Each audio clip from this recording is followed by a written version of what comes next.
I mean, my goal is that my hair be my real color, and be really long. That's my goal. I understand that that's not what we're not going there today. Okay. This would be like root color. How many times did you do it? Oh God, like I've been probably doing it, let's say, in a year and a half. Every 6 weeks? No, like three to four, three probably. Okay, every 3 weeks. Yeah. And you would just do the root every time you do it. You wouldn't touch the ends at all. I haven't touched the ends at all. Okay, so just root, and then that would be it. Mm-hmm. After these highlights. Mm-hmm. Okay. Yeah. I understand I'm gonna go warm. I get that. Like you want it very dimensional, is what you're saying. Like you don't want chunks of light. I don't color. want chunks of light color. Okay. I want it dimensional. I want whatever this color got is it. out of my hair. If we do that, this color, a Yeah. lot of this color gets left behind. Okay. And so it takes you longer to get rid of this warmth. Okay, so what do you... No, that's just how it is. That's just how it is. Right. Yes. I think we, like that to me looks like my normal color. Yeah. And I know that took hers like Yeah. three sessions. Yeah. I know like I really liked it when you did this like mushroom color, but I think with my natural, like I feel like it's not gonna... So the other thing is you have a lot more white and silver than all the photos that you're showing me, so Yeah. it necessarily wouldn't really blend with your natural. It'll still give you the effect that the ends are darker than what you have. Because right now you have this chunk that's here, but if I put in that blonde there, you might feel too light based off of what you're telling me. Yes, I think that's accurate. Okay. So funny, I have so many things. So if that's the case, then my clients who do want to be darker than what they naturally are, we can do a demi in between, but the grow is not as soft. So you'll have to maintain the demi frequently. So if we didn't do that, what would you recommend? Like, what would you normally do? Didn't do what? Oh, like if it was up to me, based off of your gray, I would do a heavier highlight to get rid of all of this.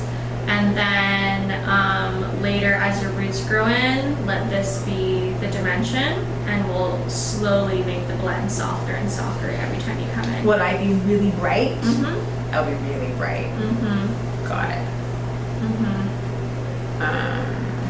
But I wouldn't do that if that's not what you like.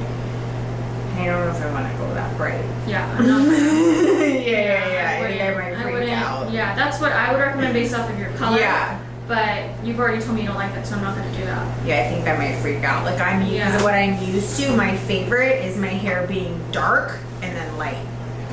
So like this is a very opposite experience. Have you ever done a demi? I really don't even know what that is. Okay. Let's do a very dimensional placement with demi in between at the root, but you're still going to have, when your roots grow in, like, it'll be softer than this, but not the softest. Right. Like, to be really honest, I actually don't mind it. It's not pretty, but I'm not like, oh my god, it's awful. So this client, she doesn't like being too blonde either. We do a demi root now. We did a demi root. I didn't take a before picture of her hair. Okay. But imagine her gray root similar to yours. Yeah. And then we did a demi coverage to here. The rest, we just toned her old highlights that we did. And so until this grows out longer, because she doesn't like too many highlights like you, her cut looks great too. Oh, thank you.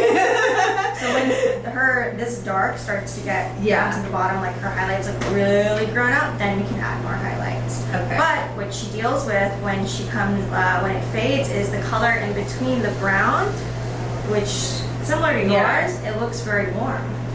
So that's just the thing. If you want to keep and not have too many light pieces, you're just gonna have to deal with the warmth until it fully grows out. Okay. If you don't want to feel too blonde, that's the. I feel like that's okay. I feel like it's gonna be okay. Like I'm open to it being like a couple of years. But you can see how you can see the gray. Yeah. It's not gray though, but like it's her natural gray, but it's like sheerly covered rather than fully covered like this. Okay. It matches the highlight. Okay. Yeah, but when it grows out, it is brown to. So like I would come back and see you when, like She will probably come back and see me probably like 10-12 weeks. Okay, that's fine. Yeah. That's fine. You like this color though that we've done on her? I do like that color.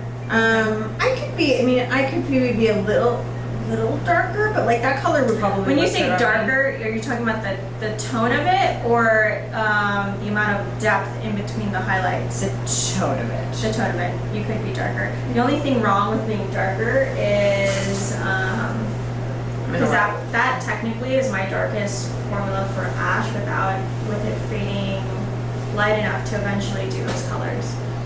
I'm just gonna trust you.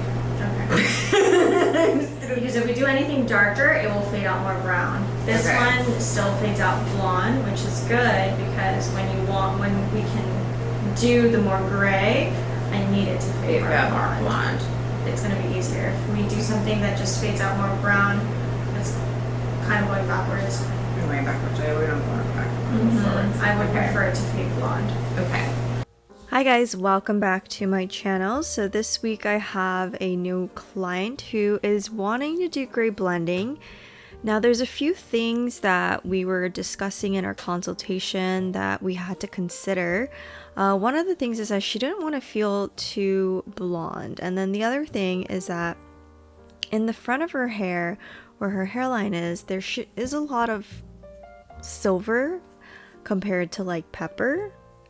So essentially what's going to give her the softest blend would ultimately be going lighter all the way, but she wasn't quite ready to go super light, and she has a lot of dark in the back. It's really just around the face, and honestly, because she already expressed to me that she didn't want to feel too blonde, we are going to just opt to do my gray blending placement and then add some demi in between.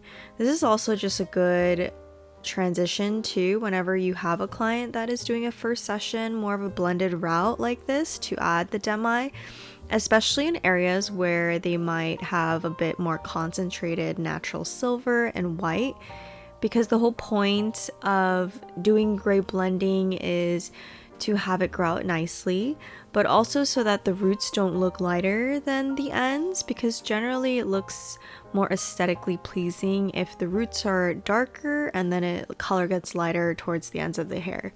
So it looks a little backwards or grown out or undone if the roots are technically lighter. So that's why we kind of opted to do more of some demis in between. If you guys are new here, I always start in the back. I do a hairline foil around the nape just to kind of cover that ground around the hairline. I always like to cover the hairline because if a client puts their hair up, I don't really love to see any black holes or pieces or chunks of dark left behind.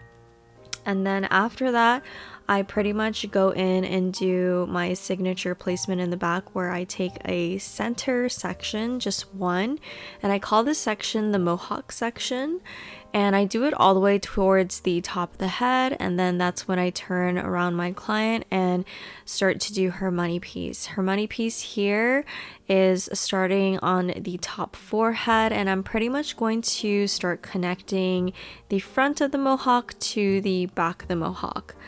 And I only call it a mohawk just because of the placement, since we're not splitting the back into two. And then later I'll show you guys how I like to connect these sides with the mohawk. And it just makes it so much easier to get through a full foil placement when keeping your sections simple. And so the hairline foils, I always kind of like to do more of a weave. We blended it. She did want it. We did it a little bit lighter because she does have a little bit more white there. And then I'm going to pretty much just connect the front and the back. And as I'm spacing these foils together too, I am gradually spacing them out a little bit further apart. And this top mohawk section, I'm pretty much just weaving. She expressed too she didn't want anything to feel chunky, not even one bit, so we are going to weave that instead of slice it, even though we are trying to get rid of a solid permanent color. But because those were her words that she used during our consultation, That's kind of giving me the indication that we should definitely weave the top so that she doesn't see any harshness and high contrast, or think of a highlight in between the dark and the light. And then we're gonna do the side money right here, which I do 2 baby lights back to back, and then I'm gonna take some negative space, leave that, and put a slice behind the 2 baby lights, and that's just gonna kind of give the impact to where the front is a little bit lighter. I'm gonna now connect the mohawk with the sides, so I do a weave above the ear here. And now you can see, after I've done this foil, how there is connection throughout the entire hairline. So if she were to put her hair up or anything, she has color all throughout her hairline from the front to the back, and she won't have any like dark spaces in between her hairline. And then after that, I'm going to be doing slices in the interior. The interior is what I consider what you don't see when their hair is just down naturally. And so this part I'm slicing because I want to get a good amount of impact with these foils, and this is not where she parts her hair. So having a thicker slice or like a slicing placement is going to be okay. But as I get closer to any part of her head where she may part it, that's when I'm going to revert back to my weaves. And then after that, I'm going in and doing some tip outs. These tip outs are basically balayage hand painted pieces to where I like to brighten the ends. And so with my tip out technique, I am over directing towards the front of the face. I like to tease, and then I like to weave just to kind of give some blend. And this is just going to help get rid of some of that brown so that we could have the ends look a little bit lighter, and the blend just looks really soft and seamless as it goes from the root to the ends. Now her hair lifted to, I would say, about a level 9. She had some old permanent color, so some bits were a little bit stubborn, but for the most part it did get light enough so that we could do an ashy color for her and help her blend her gray. And the other thing too is the demi that we put in between her foils. We used the Danger Jones gloss toners, and I went ahead and did a 5-0. Normally if I do a demi in between my highlights, I will typically use either a level 5 or a level 6. It's just kind of my go-to levels when I do the demi in between, to kind of give that depth back to where the roots don't look lighter. And then now I'm going in with the Danger Jones gloss toners to tone her. Her formula for the root is going to be 5-1 and 6-01. And then the ends, I did a mixture of 6-01 with 9-12. Wow, that's amazing. That's wild. That is wild. Better. Okay. See, high expectations. It's wild. Very cool. I like that with the lighter. Yeah, it gives it a nice dimension and pop, but not too much. Not chunky at all. Not chunky at all. No. Yeah. Genius. Thank you. All right. Exceeded expectations. Yes, thank you. I'm glad.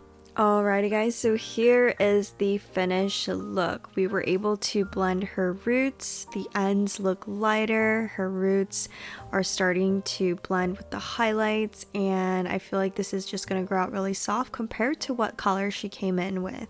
Now this will fade blonde. She will probably need a toner, but at least we kept a lot of that depth back in there, and she can help maintain the color with some purple shampoo to just kind of cancel out some of the yellow and the warmth. But to maintain this more darker, deeper gray tone, it is recommended to come in for the toner, I would say about 6 to 8 weeks. But other than that, I would say her roots look super soft, and it definitely is going to grow out a million times softer than the previous color that she had. Alrighty guys, that is it for this week's episode. Thank you guys so much for watching and tuning in, and as always, I will talk to you guys next week.